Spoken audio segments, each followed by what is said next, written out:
In 1870, a 31-year-old man in Cleveland controlled 4% of America's oil refining.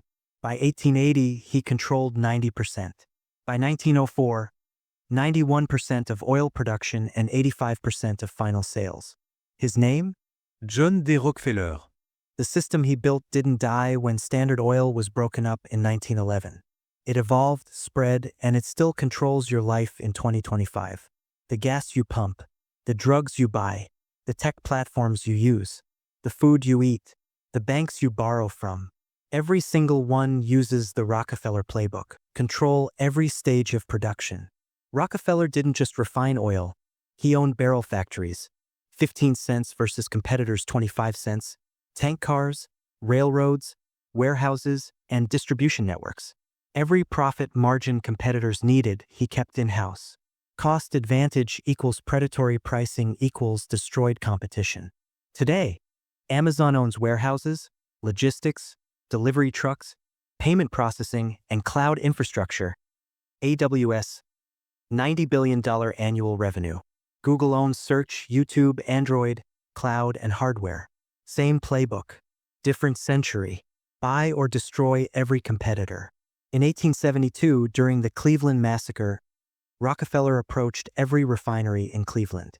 Offered to buy. If refused, launch a price war, sell below cost. Competitors had two choices: sell to Rockefeller or go bankrupt. Within 3 months, he controlled 25 of 26 Cleveland refineries, 4%, 25% market share.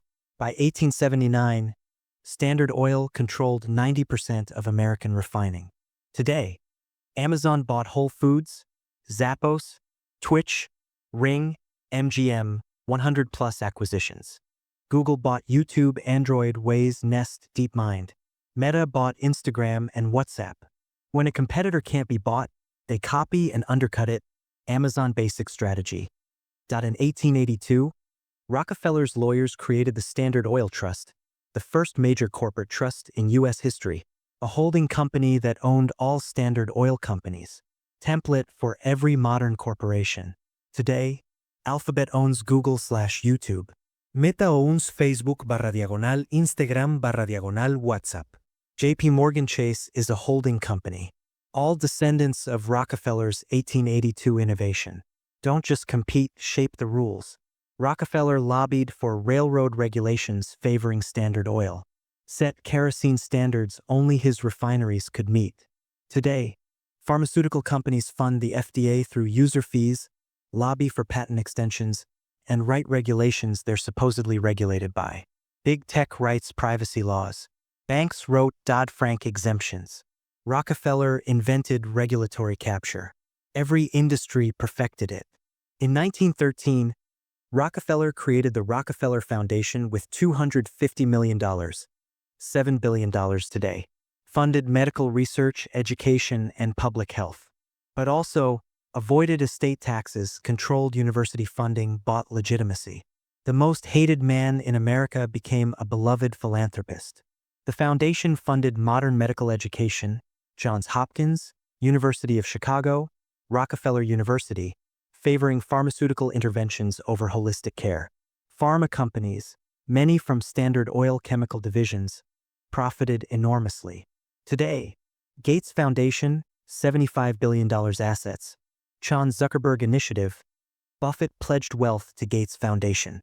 Tax avoidance plus legacy building plus policy influence. Rockefeller invented it.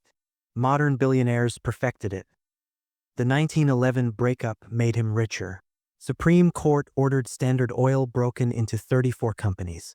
Should have destroyed Rockefeller's wealth, but he still owned shares in all 34. The breakup multiplied his wealth. Examples: Standard Oil of New Jersey Exxon, Standard Oil of New York Mobil, Standard Oil of California Chevron, Standard Oil of Indiana Amoco, Standard Oil of Ohio later BP. The Rockefeller system isn't evil, it's efficient. Vertical integration reduces costs. Horizontal consolidation eliminates wasteful competition. Regulatory capture provides stability. Foundations fund real research. You get cheap gas, fast shipping, instant information, effective medicine. Rockefeller's heirs get trillions. The system works, but it concentrates wealth at the top. You can't escape it, but you can understand it. And once you do, you see it everywhere. John D. Rockefeller didn't just build an empire, he built a method. And that method still rules the world.